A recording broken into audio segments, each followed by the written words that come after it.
This video marks the start of Unit 3 in our Algebra 2 curriculum, which focuses on the concept of polynomials.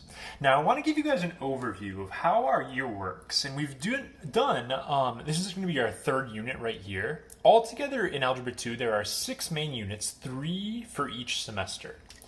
Our first unit was essentially all about just regular x problems, so linear things in general, x to the first power.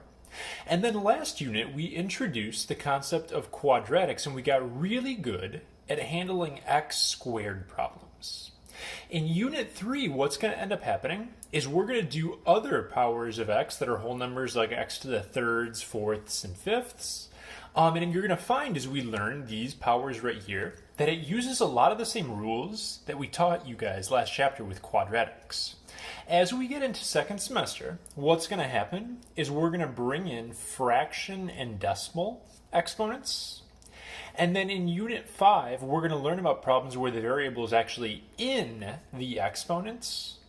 And finally, Unit 6 will end the year when you have negative exponents and dealing with those kinds of graphs.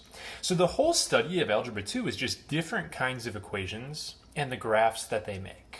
So we are, as I said, starting out Unit 3, so we're going to learn rules for these kinds of problems right here. And like I said, it will tie in pretty well with the stuff we already learned about quadratics. Our first lesson of the unit is going to be a topic you guys should recognize from Algebra 1, which is learning how to deal with properties of exponents. And before we get into the actual properties of exponents, well, I wanted to give you guys 3 what I call ground rules, which are just basic things that aren't like important enough to be full-on properties, but things you have to know when you're dealing with exponents. Our first ground rule says, if you don't see an exponent, it's 1. So let me give you an example of what I mean by that. Say I had the term 5xy to the third power. Obviously, the exponent on the y is a 3. That's pretty self-evident right there. But x and 5, you don't see an exponent on either of those things. That is because they have their own exponents of 1. So the third power applies to just the y right there, and anywhere you don't see an exponent in something, it's to the first power. Okay, so pretty straightforward rule there. The next rule is something that may not initially make sense to you guys, but if you raise any number to the 0 power, so say I type an 8 to the 0 power, a lot of kids, if you ask like a kid who hadn't taken algebra what this would equal, they would probably say 0, just thinking about multiplication. But it actually equals 1. In fact, any number to the 0 power is always going to equal 1. Okay? The reason for why that is, I will be able to answer for you guys by the end of the video, but we have to learn a few rules first. So just realize that it doesn't matter what you do, if you raise it to the 0 power, you get an answer of 1. And then, out of the 3 kind of ground rules right here, this one requires the most explanation. It has to do with how we handle negative exponents when we're simplifying. So let's say I had the problem negative 9x to the negative 2 y to the 5th over z to the negative 4th, like this. So we did like a whole complicated problem, and we got that for our answer. If you have negative exponents still in your problem, you're not all the way simplified yet. What you need to do is take anything with a negative exponent, and I like to have kids circle them, and the pieces with negative exponents are going to end up moving to the other side of the fraction. The y to the 5th is cool, that part's not going to move, and a negative number is totally fine. The negative 9 doesn't move because that's to the first power, which is a positive exponent. But the x is going to go to the bottom. So what's going to end up happening? The negative 9 stays. The y to the 5th stays. That x to the negative second moves to the bottom and turns into x to the positive second. And this z on the bottom, that's negative, is going to move up top and turn into z to the positive 4th power. So the blue problem and the orange problem are identical to each other. They're just different ways of writing it. But the orange right here is considered fully simplified, and this is what you need to show on a quiz or test. So anywhere you have a negative exponent, you move it to the other side of the fraction and it turns positive. So I have kind of a little sidebar, one more problem along with that. Let's say I gave you 2 to the negative third power. And I said, hey, what's that equal? A lot of kids who aren't like thinking about algebra would probably look at that and be like, well, 2 to the third is 8. So that means 2 to the negative third must be a negative 8. And that's not true at all. 2 to the negative third is actually a decimal. It's 0.125. So if you do 2 to the negative third, you can see it equals a positive decimal. Well, how did they get that answer? You have to use this negative exponent rule here. Right now, this problem is basically over a 1 because you don't see anything on the bottom. This guy would have to move to the bottom, and it would turn into just 1 times 2 to the positive third right there. And there's nothing left up top, so I would just put a 1 up there. This is going to make 1 over 8, which as a decimal totally equals 0.125. So if you have a number with a negative exponent on it, it's going to equal some sort of decimal because it's really a fraction in disguise. So don't ever make, it's kind of a bad mistake for kids to look at this and be like, oh, it's going to be a negative answer. That's not true. So in your notes, now that we've kind of established our ground rules here, we are going to develop the 3 actual properties of exponents. And I want you guys to have kind of a nice box in your notes right here where we're going to put our official properties and then we're going to kind of put it in symbols and explain them as well. So I need enough space in your notes that you can have 2 lines for each property. So 6 lines altogether. Make yourself a nice box, and we are going to come back to that after we actually develop these rules ourselves. So the next thing I want to do is look at a couple example problems here. And for these example problems, what I want to do is just use the basic idea of an exponent to figure out what's going on. My first problem here says x to the 5th times x to the 3rd. And you guys might remember from algebra class just how to do that and give an answer, and that's great. But what I want to do is go back to the very basics. When you see x to the 5th power, that means I'm taking x and I'm multiplying it 5 times. An exponent of 5 means you do 5 of the same thing multiplied. Times, I'm taking this guy over here, which means I'm multiplying x together 3 times. And then if I wanted to group all of this up into one answer, I can look at this problem and see that there are a total of 8 x's being multiplied. So the answer to that problem is actually x to the 8th power, just by using that idea of exponents. Now you may already remember or see from this one example what's happening right here with these exponents to get your answer, but I don't want to go to a shortcut just yet. I actually want to do these other 2 problems the same way. When you look at this next example, it says 4x to the 7th. We already learned that that 4 has an exponent of 1. So I'm just going to see 4 the 1 time, but then I'm going to see x 7 times. So if I write out those x's right there, times, I have to do a 6 just the 1 time, and I need 2 more x's. So all this stuff is being multiplied together. When you multiply a bunch of stuff, it doesn't actually matter which ones you multiply first. You can mix and match on the order. Like if I wanted to do, sidebar, 2 times 3 times 4, it doesn't matter if I make this 6 times 4 and I get 24, or if I have 2 times 3 times 4, I could do 2 times 4 and get 8. 8 times 3 is still 24. So when you multiply a bunch of stuff, the order doesn't matter. What I'm going to do is multiply together the plain numbers. 4 times 6 is going to be a 24. And then if you look at all these x's right there and count them up, there are 9 x's altogether being multiplied. Okay? So that's going to be my simplified solution on that problem. And I have one more that I want to write out because it's another common error that I see kids make. When I have 2 to the 3rd power, that means 2 times 2 times 2. When I have 2 to the 2nd power, that means 2 times 2. So altogether, the answer to this problem is 2 to the 5th power. Okay? You guys can see by now that what's happening here when we multiply is that the exponents are going to get added together. But what I'll have people do on this one right here, first of all, in the middle problem, I have to add those exponents. That's how I got x to the 9th. But the plain numbers, the coefficients here, get multiplied 4 times 6. So kids will be like, make mistakes and they'll be like 4 plus 6 and call this a 10 when it's supposed to be 24.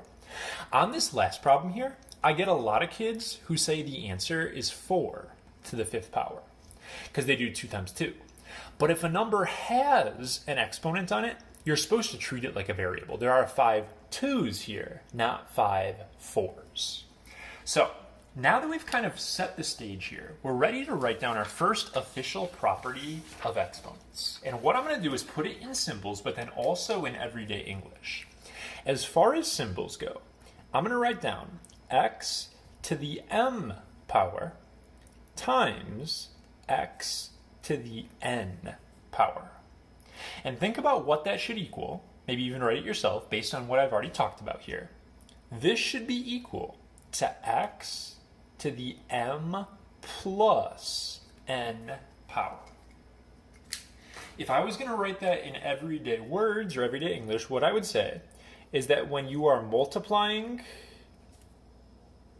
terms, you have to add the exponents.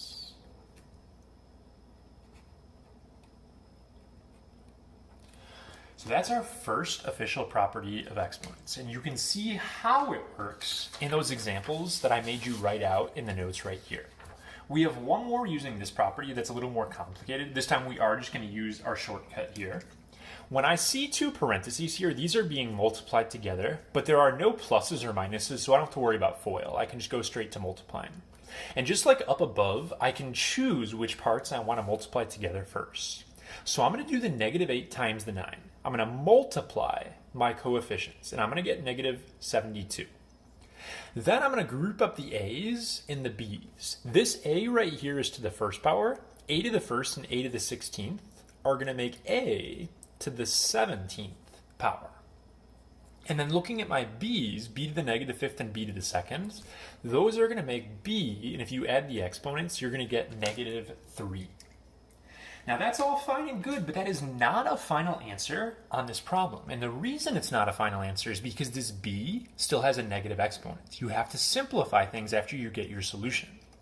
So the -72 is cool. The a is cool. But this b to the -3rd right here is actually going to move to the bottom of the fraction, turn into b to the +3rd power. What that's going to mean is my final answer for this problem goes -72, a to the 17th, and my bottom is going to say b to the +3rd power, and this would be how you leave your solution. So that's our first property. Moving on now, we're going to look at these examples and develop a second property for exponents. In this property, what's going to end up happening is I'm going to start out by writing these out the same way. X to the 4th is 4 x's. X to the 3rd is 3 x's. And if I start canceling stuff on this problem right here, what's going to end up happening is I can cancel out one of these x's with one of these. This x can cancel with this one, and this x can cancel with this one, leaving just one x left over. So I end up getting x to the 1st power for that problem. On my next example, I have 5 x's up top, and I have 9 x's on the bottom, and I know you probably see the pattern already, so you don't want to write this out, but do it anyway, because it is a valuable thing to see.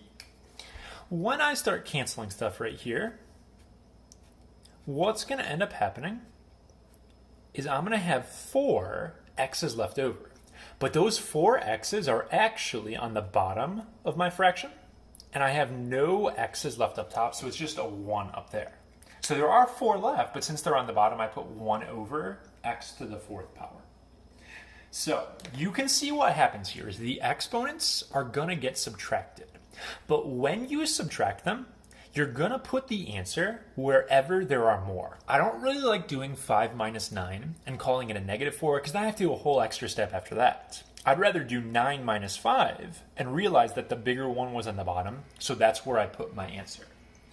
So let's learn the second official property of exponents here, and then let's do those last two examples regarding it.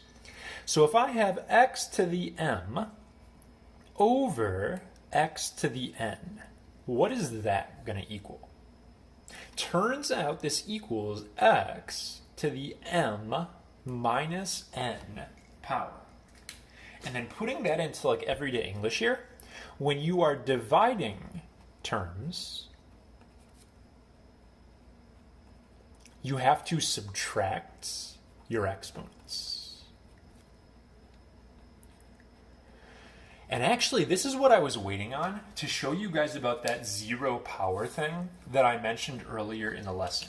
Real quick before we do the next couple examples here, let's say I did like x to the 5th over x to the 5th.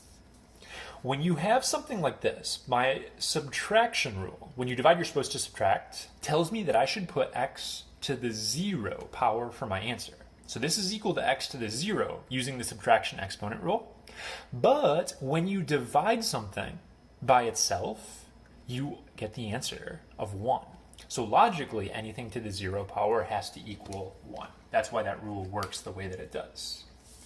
So let's look at two more problems involving division here. And with these next two examples, be a little bit careful when you see negative exponents involved. First of all, I haven't done an example with actual numbers yet. What happens to the coefficients in this kind of problem? The plain numbers always work different than the exponents. Exponents get subtracted in this sort of situation, but the plain numbers are going to get reduced like a regular fraction. So 4 over 10 is going to reduce to a 2 over 5. You reduce the fraction. And you could try subtracting these exponents, but kids mess up a lot with negative exponents and subtracting negatives, and it's just probably a little better. What I like to do on these problems is not subtract these. I'm actually going to move this x down here and turn it into x to the positive second power. So I recommend moving your negative exponents and making them positive so the math is easier to do. Now I can look at this and be like, oh, well, those are next to each other. They're going to get multiplied, which means I have to add those exponents, and it's going to end up being x to the 10th on the bottom. So I highly recommend you move your negative exponents before you try combining and simplifying. On my last example of this rule, I'm going to start with my 40 over 16. I can divide those guys by an 8 and reduce it. That's going to get me a 5 and a 2 for my plain numbers there. My a's on this problem both happen to be negative numbers. Super recommend you move them around. So that's going to be positive 20, and that's going to be positive 11. 20 and 11, I'm going to subtract those and get a to the 9th. Since there are more a's up top, that's where I put my answer. My b's are already positive. They're ready to subtract. 19 minus 5 is 14, but I'm going to put it on the bottom because there are more b's on the bottom. So that's how you would leave your final answer. All right, we have one more rule to cover in this video, and I know this video is running a little bit longer, but I wanted to do it all in one piece, and it all kind of goes together here. Starting with writing these things out. If I see x to the 4th to the 3rd power, what that means is my x to the 4th has to happen 3 times. The thing on the inside has to get repeated 3 times. When I look at this problem then, I already know how to handle this. This is just add the exponents right here. I'm going to get x to the 12th power. On my next example, I have 5x to the 9th and then squared. That means I have to do 5x to the 9th times another 5x to the 9th. And then when I do that, I'm going to get 25, and 9 and 9 makes x to the 18th power. So if you look at what's going on in these two examples right here, it appears that what happens in this situation is that our exponents are going to get multiplied together. However, when you have a plain number or a constant, you don't do 5 times 2. You actually do 5 to the power of 2. And that's how we got our 25 right there. So let's write that down as our third rule and then wrap up our example practice problems here. Our third rule of exponents is going to deal with x to the m raised to the n power.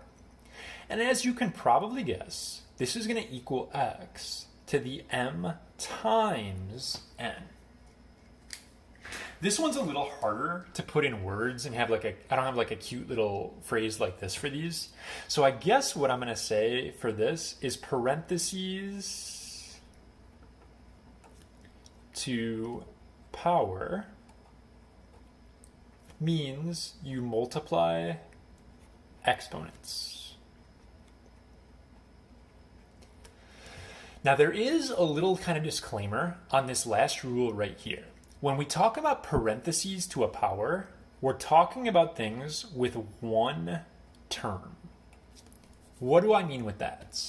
On the example that I just did right here, I kind of distributed this exponent to both of these parts. And that's totally cool because there's no plus sign or minus sign in this. But let's say I had like x plus 4 to the second power. I cannot distribute the exponent here because there's a plus sign in between. This is more than one term.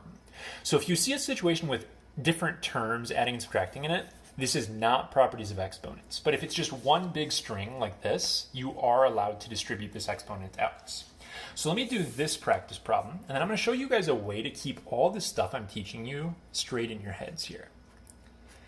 So I'm going to go ahead and do this exponent to each part. I have to do -3 to the power of 4.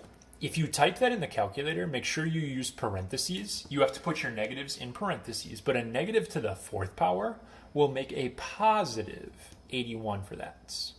-7 times 4 is going to be x to the -28.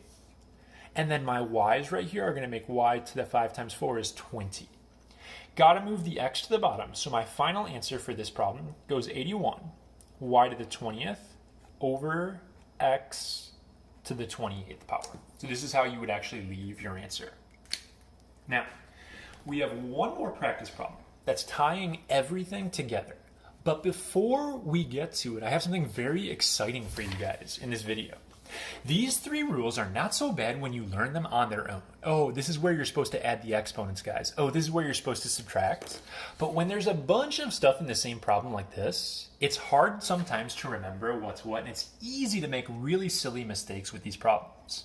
So that's why I developed what I call the exponent cheer. Maybe in my class this year, I've got a couple of cheerleaders and you guys can show this to the rest of the team, but it's a super awesome cheer you can do to keep your exponent rules straight.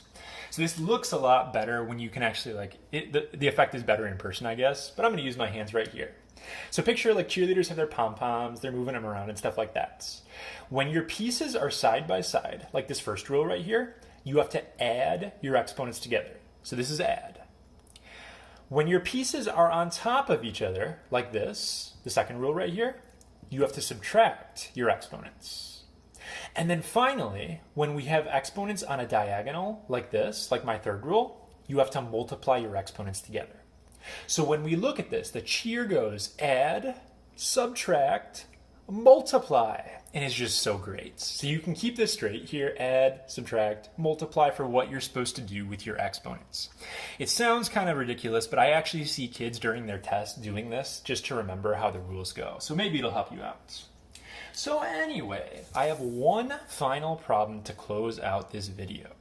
And when you look at this example, it's overwhelming because there's a lot going on and you don't really know what to do first. The truth is, on a problem like this, it's kind of up to you. If you want to start reducing and moving negatives and stuff like that, you're totally welcome to do that.